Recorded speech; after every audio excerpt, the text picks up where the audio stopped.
Iran के खिलाफ Trump का ऐलान, मैं ईरान न्यूक्लियर वार्ता से खुश नहीं, ईरान के पास न्यूक्लियर वेपन नहीं हो सकते, हमारे पास सबसे शक्तिशाली सेना।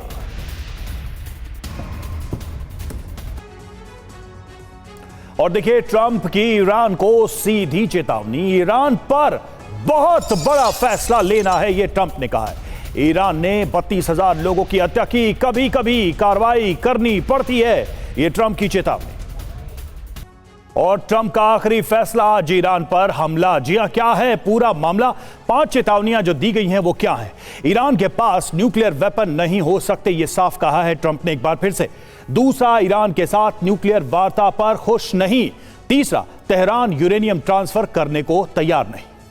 इसके अलावा चौथा संकेत क्या मिल रहा? अमेरिका के पास दुनिया की सबसे शक्तिशाली सेना मौजूद है। और पांचवा बड़ा संकेत, जरूरत पड़ी तो सेना का इस्तेमाल जरूर होगा। इसके मायने क्या है ये आप समझिए। सेना का जो बाखौफ है वो दिखाकर ईरान को झुकाने की कोशिश डोनाल्ड ट्रंप करते हुए नजर आ रहे हैं। जब तीसरी वार्ता फेल साबित हुई। मेजर जनरल अश्विनी श्रीवास्तव हमारे साथ मौजूद हैं as a defence expert. Ashwini Shrivastava, क्या अब आपको लग रहा है कि तमाम जो विकल्प हैं जो हम देख रहे थे राजनयिक बातचीत के जरिए, तमाम विकल्प अब खत्म हो गए? क्योंकि डोनाल्ड ट्रंप ये बोल रहे हैं कि मैं बिल्कुल खुश नहीं हूं और उनके पास परमाणु हथियार नहीं हो सकते। अब आसार क्या आपको नजर आ रहे हैं? हाँ बिल्कुल, करुणा, काफ़ी होप थी कि ये जो बातचीत हो रही थी जिनेवा में, इसमें कोई ना कोई ऐसा नतीजा निकलता कि ये युद्ध शायद रुक सकता था। मगर अब सारे के सारे इंडिकेशन ऐसे नज़र आ रहे हैं कि ये वार्ता जो है सक्सेसफुल नहीं हुई। और अब IAEA भी ये कह रहा है कि उनको पूरा शक है कि यूक्रेन के जो यूरेनियम है वो काफ़ी तादाद में ईरान के पास है और उसका जो 60% ग्रेड से ज़्यादा है। इसका मतलब वो न्यूक्लियर हथियार अगले 10 से 12 दिन में बना सकता है। अगर आप देखें कि अब हो क्या रहा है पूरे मिडिल ईस्ट में, अमेरिका ने ऐसा लगता है कि पूरी तैयारी कर ली है। उसने पहले इब्राहिम लिंकन लेके आया, अभी जो सबसे बड़ा USS गेराल्ड R. फोर्ड को लेके आ गया है। F-22 रैप्टर उसने इजराइल में लगा दिए हैं। उसके बाद 50,000 से 60,000 ट्रुप्स लगाए मिडिल ईस्ट में अपने बेसिस पे। टोमाहॉक मिसाइल लगा दी है, मिसाइलों जो टोमाहॉक मिसाइल लगा दिए हैं सबमरीन में। मुझे लगता है चारों तरफ से तैयारी है।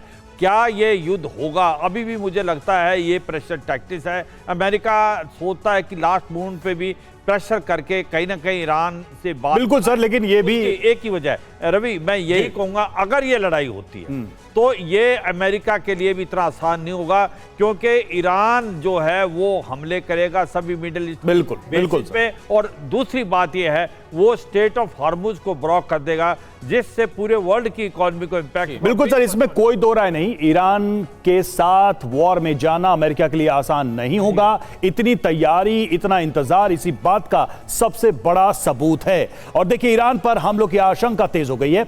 अपने नागरिकों के लिए चीन की एडवाइजरी, चीन ने जल्दी ईरान छोड़ने की अपील की है अपने नागरिकों से।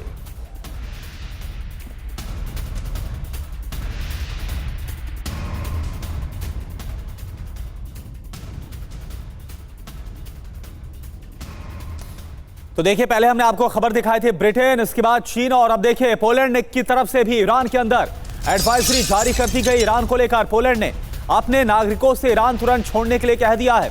इजराइल और लेबनान छोड़ने की भी अपील की गई है, क्योंकि यह पता है कि अगर युद्ध होता है तो वो सिर्फ ईरान तक सीमित नहीं होगा, बल्कि पूरा मध्य पूर्व इसमें सुलगता हुआ नजर आएगा।